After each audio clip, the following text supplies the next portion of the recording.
Yung gaya ni Congressman Lagman, Noy, hindi ko maintindihan, bakit mo kinikriticize yung vice presidente? Pero hindi pa pwedeng tatahimik tayo pag nakikita na mali ang ginagawa ng mga dati mong kasamahan. Kaya tama yun.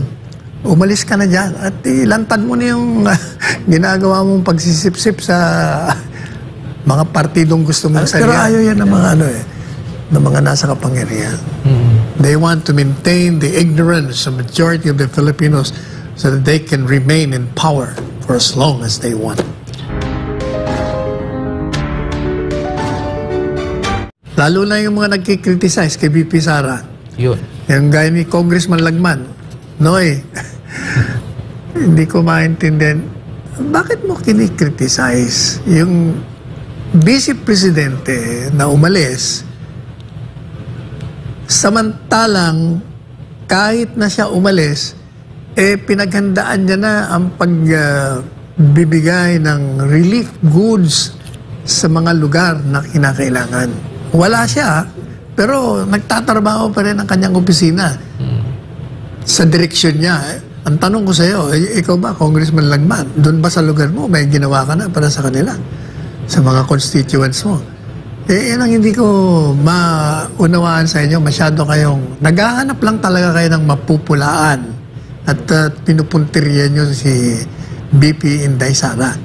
Nitpicking kayo eh. Yan ang problema sa inyo. Humanap din kayo ng inyong mga trabaho na mapupuri kayo ng tao. Hindi yung pupulaan nyo yung iba.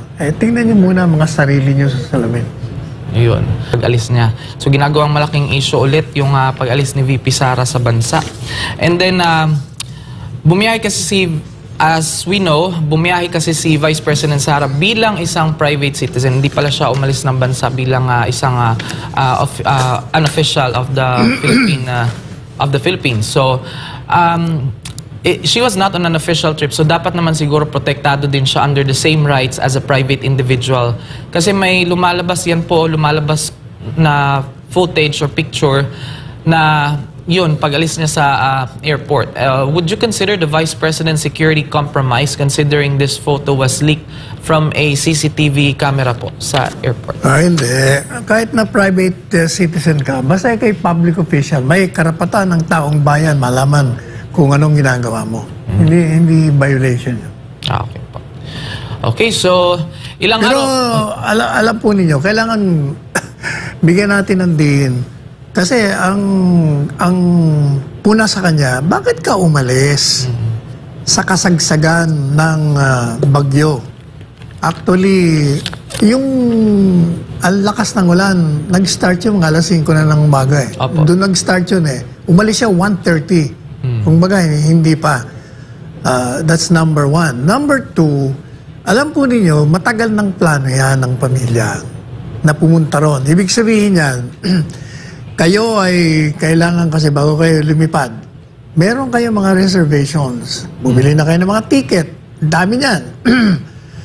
Meron kayong reservation sa hotel kung saan kayo pupunta. Lahat ng yan, magkakaroon ng epekto pag kinansilan nyo ng apurahan. Unang-una, yung biyahe nyo, pag kinansel mo yan, talagang kakaroon ka ng penalty malaki. Ilan ba sila? 6? 3 anak. Tapos 3 matatanda, 6. O biro mo yung penalty yan. Hindi naman yung mga bilyonaryo na kaya nilang bayaran ng mga penalties na ubod ng lalaki. Yung pag kinansel mo yung mga hotel reservations, most likely nabayaran na yan. Kasi may mga hotel na bayad muna. Pag nag-reserve ka, kailangan may bayad ka na. Buti kung i-refund. Dahil may mga karanasan na po tayo ganyan. So, madalit sabi, hindi sinasadya na nagkaroon ng ganyan.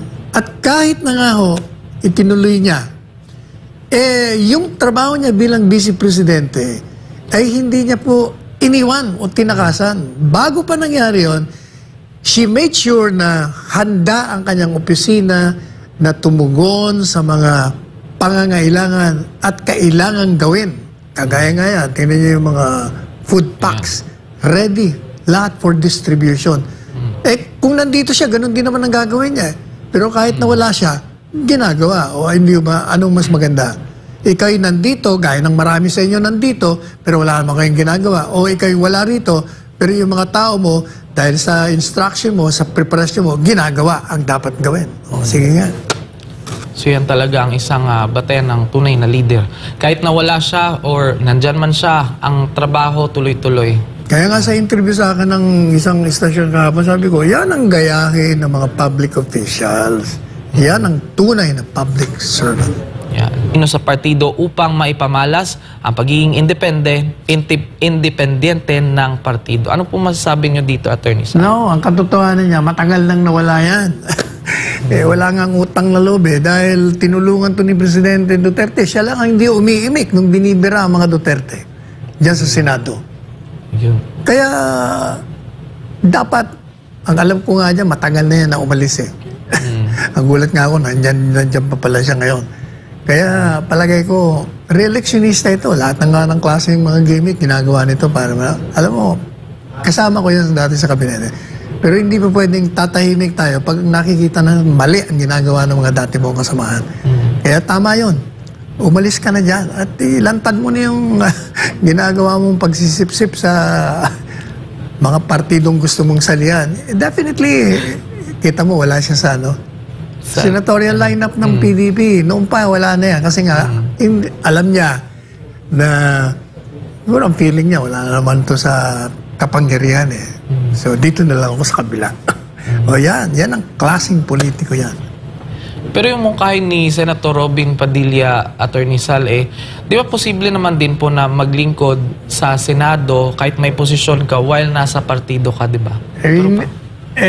Ano nga, tingin nga, nag-traidor ka na nga sa mga bilang miyembro Hindi mo na nga ginawa yung dapat mong tungkulin bilang miyembro ng PDP laban na pinagtatanggol mo. At dapat pagtanggol lang ng si Presidente Duterte dahil wala namang maling ginawa. Pero tahimik siya. Tsaka nung chairman siya ng Senate Committee, sa halip na bigyan niya ng katarungan yung mga dun sa Sugar Regulatory Board, hindi ba? Gusto niya pa ipademanda at kung ano-ano pang mga paghahatol na ginawa niya na may kasalanan, so dapat i-antigrap. Hindi ba napahiya siya dahil inabsuelto ng Presidente Marcos Jr. yung mga dinidemanda niya. Talagang ginagawa yan dahil malapit na eleksyon. Kahit nga wala eleksyon, ginagawa yan Para nga yung taong nabigyan, merong utang na loob sa kanila. Talagang gusto nilang panatilihin yan. Yung mga sinasabi, bigyan niya kami trabaho. Ang problema nga, paano kayo bibigyan ng trabaho kung walang pagtatrabahuhan? Kailangan nyo, merong factory dyan, merong opisina, kailangan itatayo yan. Paano itatayo niya? Wala nga pumapasok na investment sa atin, puro pledges. Pero hindi naman pumapasok kasi nga, ang problema dito sa ating bansa, pag nakikita nila ang sitwasyon dito, masama ang peace and order.